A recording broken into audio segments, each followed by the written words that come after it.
في نوع من الوجع ما بيعملش صوت، وجع هادي لكنه تقيل جوه الروح، بيخليك تضحك قدام الناس صحيح، لكن جواك في معركة محدش شايفها.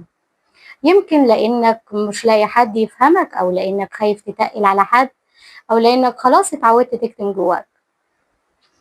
اعرف إن الوجع مش بس إحساس، الوجع مدرسة بتعلمك حاجات عمرك ما كنت هتتعلمها، لا من الضحك ولا من الراحة.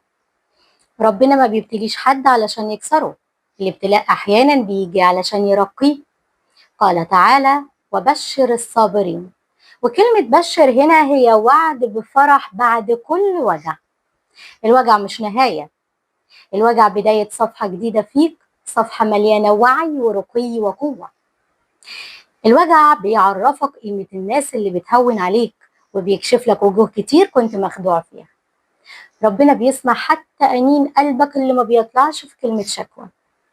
ربنا قال: والله يسمع تحاوركما. الوجع الصامت ممكن يكسرك لو فضلت شايله لوحدك، علشان كده ارميه على سجادة الصلاة وقول لربنا: أنا تعبت وأنت أعلم.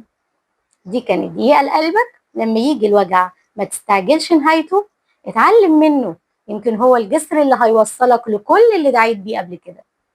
الوجع أحيانا بيكون هدية، بس متغلفة بخشونة شوية.